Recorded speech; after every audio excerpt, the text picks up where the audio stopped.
Es gibt wohl kaum perfektere Orte für einen Ruhetag als die herrliche Hafenstadt Triest, in der sich Bauwerke der Habsburger Monarchie mit italienischer Leichtigkeit vereinen.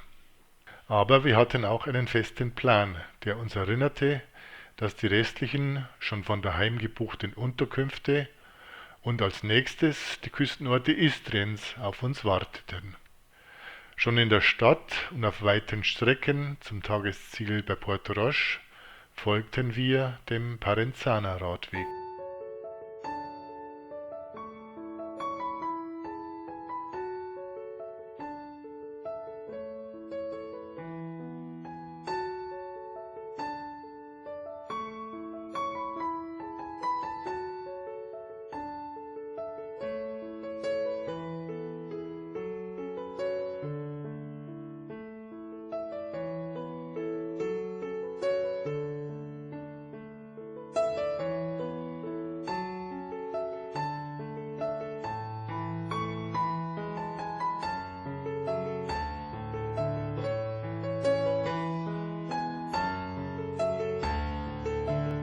Nach Muccia hatte die italienische Flagge ihren Dienst wieder getan, aber auch weiter in Slowenien wurden wir von einer herrlichen Küstenradweg-Badeidylle verwöhnt. Besonders das Teilstück nach der Bezirkshauptstadt Koper mit den Städten Isola und Piran kann man einfach nur als traumhaft bezeichnen.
fast schon kitschig schön, auf dem Radweg direkt in eine Badeanlage zu fahren.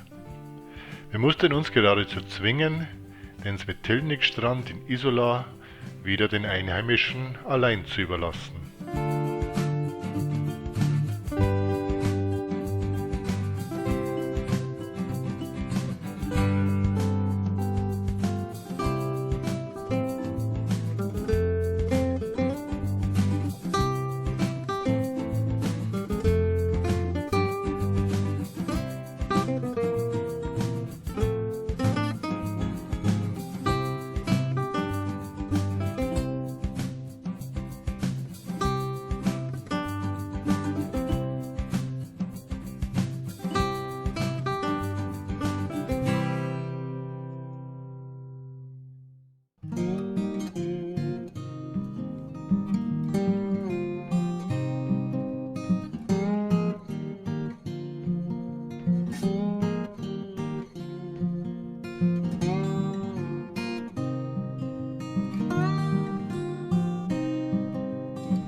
Es gibt wahrlich schlimmere Gefühle, als von herrlicher Natur und traumhaften Radwegen beinahe überfordert zu sein. Aber das für uns schönste Stadtbild wartete in Piran noch auf die Erkundung.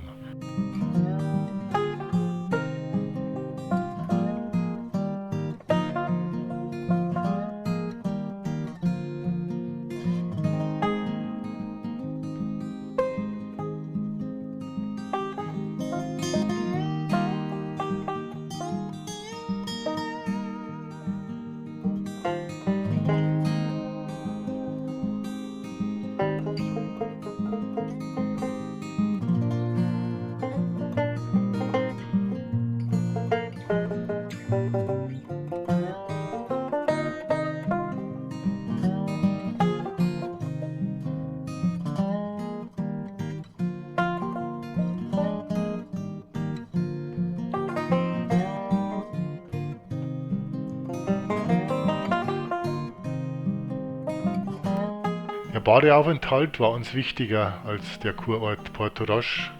Darum ging es abends direkt zur Unterkunft in Šeka.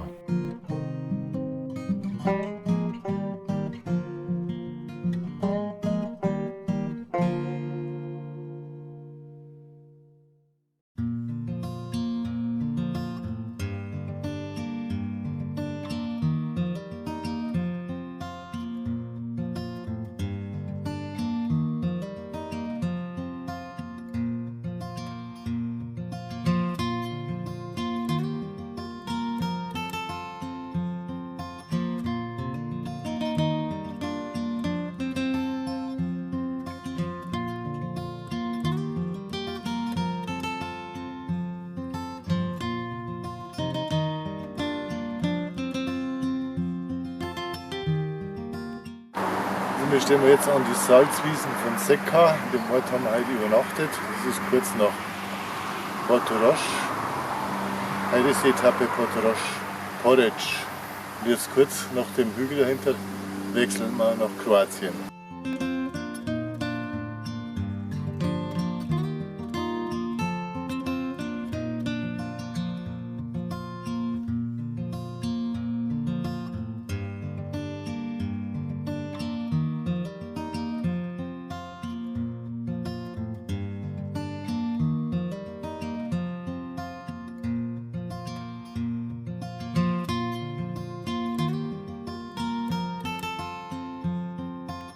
Nicht nur die kroatische Fahne hatte jetzt ihren Auftritt, sondern auch ständige Fehlermeldungen an unserem Sigma-Navi, mit denen ich erstmal überhaupt nichts anfangen konnte.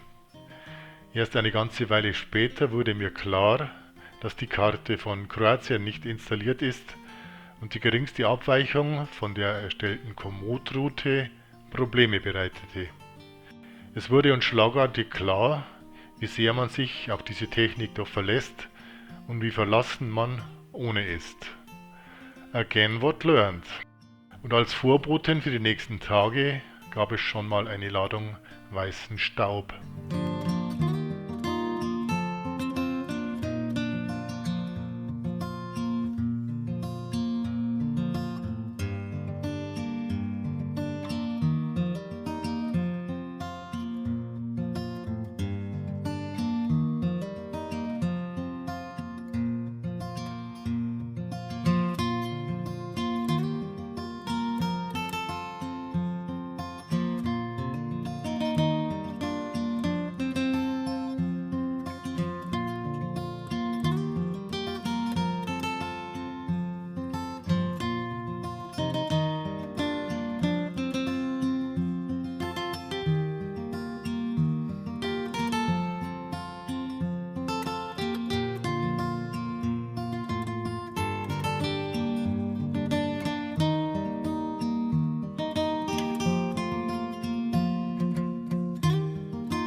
Umag und vor allen Dingen Novigrad haben sehr sehenswerte Ortskerne und der Radweg dazwischen ist größtenteils sehr gut angelegt. Allerdings bei weitem nicht mehr ständig am Meer, weil zu oft riesige Campinganlagen im Weg stehen. Also blieb oft nur die Wahl zwischen viel Verkehr oder Staubpiste.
Stadt und Unterkunft im herrlichen Porridge ließ uns über Nacht unsere Orientierungslosigkeit kurz vergessen, aber sie schlug am nächsten Tag wieder gnadenlos zu.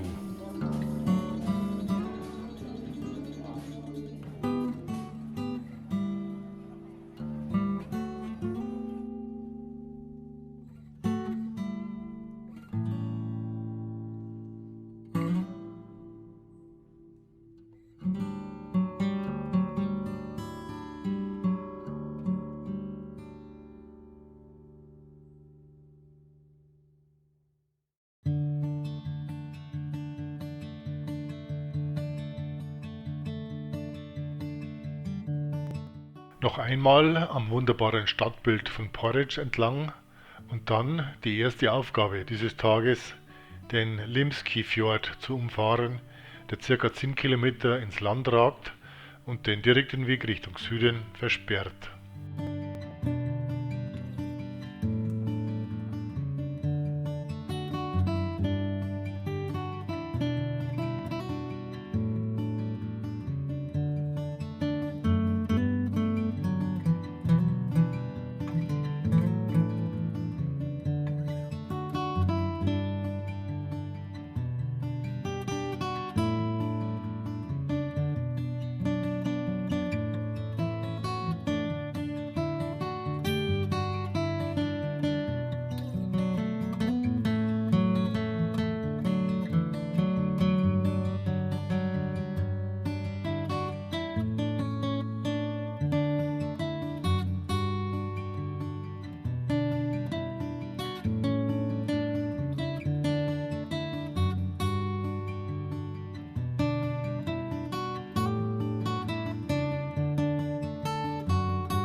Die Fahrt zum Fjord war geradezu idyllisch, aber die nicht zu vermeidenden 3 Kilometer im Anstieg auf der Staatsstraße 75 waren nichts für schwache Nerven.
Herzliche Grüße aus Rovinje. Wir haben heute auf der Tour von Porridge nach Pula. Da haben wir die meisten Höhenmeter schon in dem komischen Fjord da hinter uns. Der hat ziemlich viel Verkehr beschert hat und ziemlich schweißtreibend war. Jetzt glaube ich geht es wieder entspannter am Meer entlang. Da lag einer aber mal richtig falsch. Weder entspannt noch mehr. Wir schafften es ziemlich lange, der vorgesehenen Tour zu folgen, aber im weitläufigen Militärhistoriengelände bei Barbariga waren wir froh, mittels Handynavigation wieder in die Zivilisation zurückzufinden. Wie meist in solchen Stresssituationen gibt es davon aber fast keine Aufnahmen.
Die Irrfahrt vom Nachmittag ließ die Stadtbesichtigung von Pula leider nur mehr als Schnelldurchlauf zu.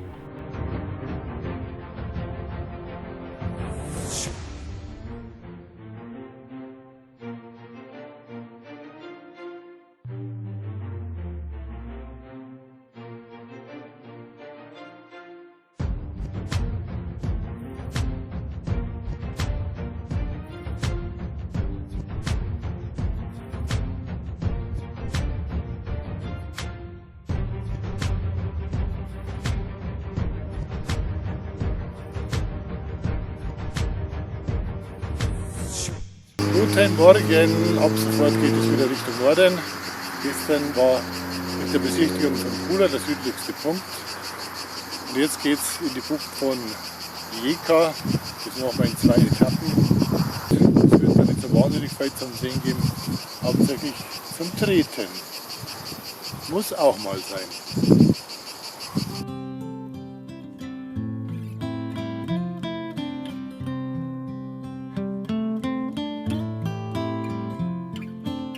Große Teile der Etappe quer durch Istrien führte uns durch eine wellige Hochebene mit absolut entspanntem Gelände. Sie bescherte uns aber auch, wie in fast ganz Mitteleuropa, mit 37 Grad im Schatten die heißesten Temperaturen der Tour. Daheim würde man an so einem Tag nicht aus dem Haus gehen.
Hasen und Fjorde werden so schnell keine Freunde mehr.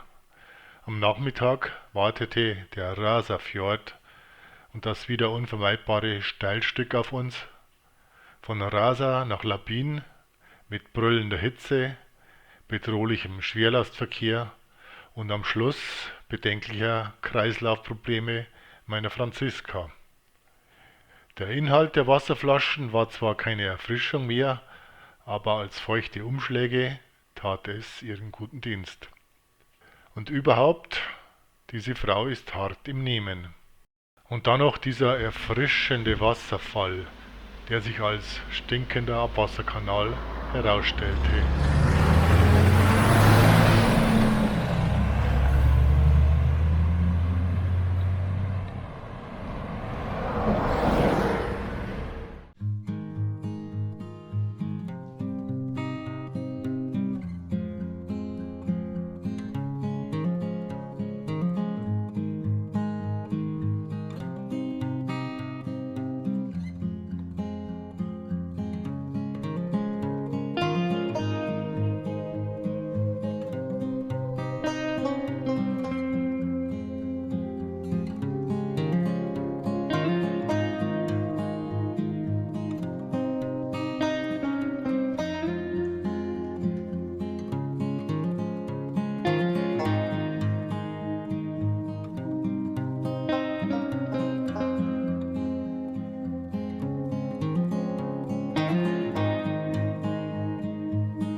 Total ausgetrocknet kamen wir am Nachmittag in unserer Unterkunft Scalameri an.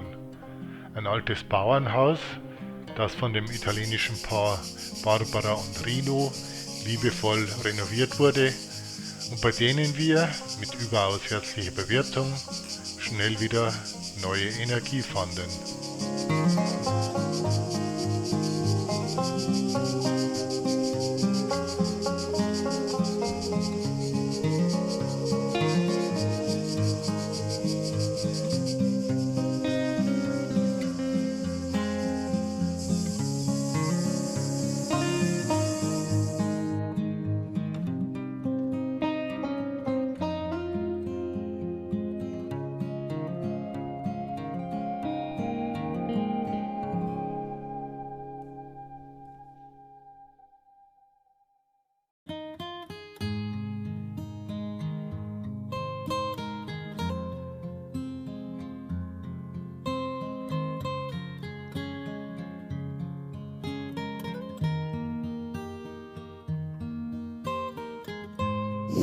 Jetzt haben wir die zweite Hälfte vom Weg nach Rijeka in Angriff genommen.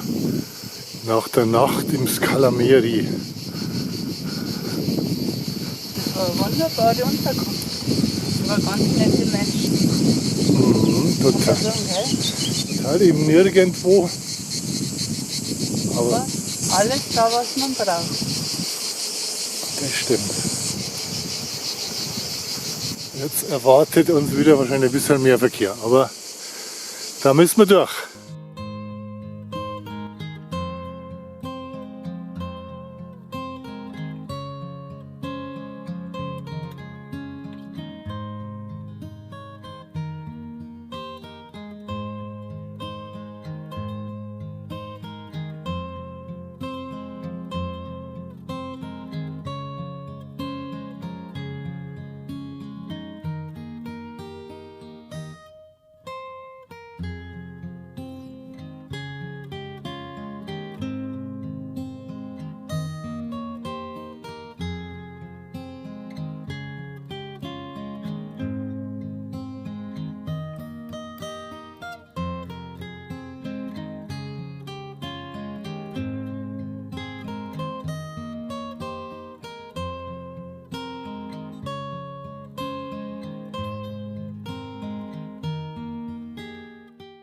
Beim Fjord von Plomin waren die meisten Höhenmeter für diesen Tag geschafft und wir konnten eigentlich entspannt in Richtung Kvarner Bucht dahin gleiten, wenn da nicht unsere ständigen Begleiter gewesen wären.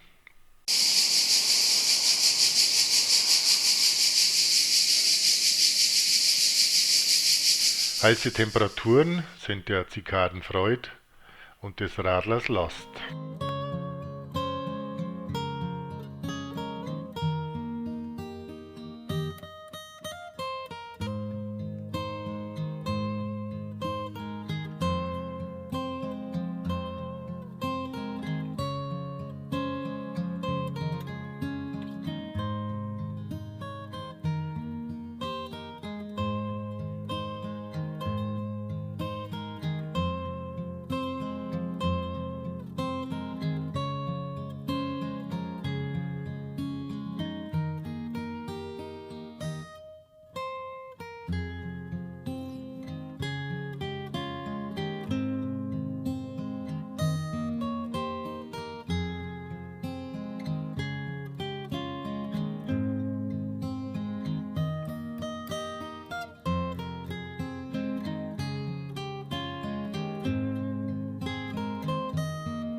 Also jetzt haben wir Istrien praktisch vom Süden bis zum Norden, von Pula bis Rijeka durchquert, in zwei schweißtreibenden Etappen.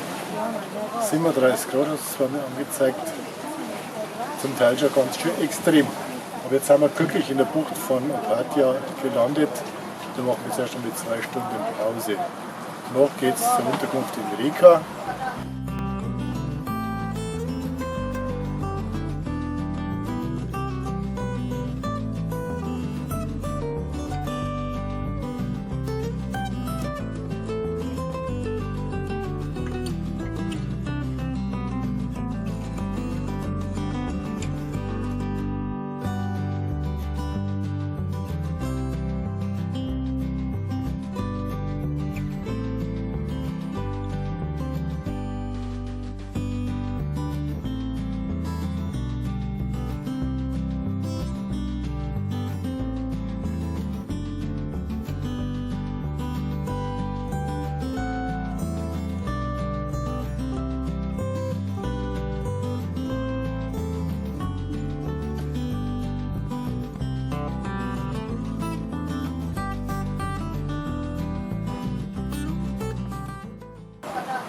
Dann morgen Abschied nehmen vom Mare. Und das letzte Drittel von der Tour in Angriff nehmen wieder in Slowenien und zurück, wo wir herkommen. Neue Ziele warten auf uns.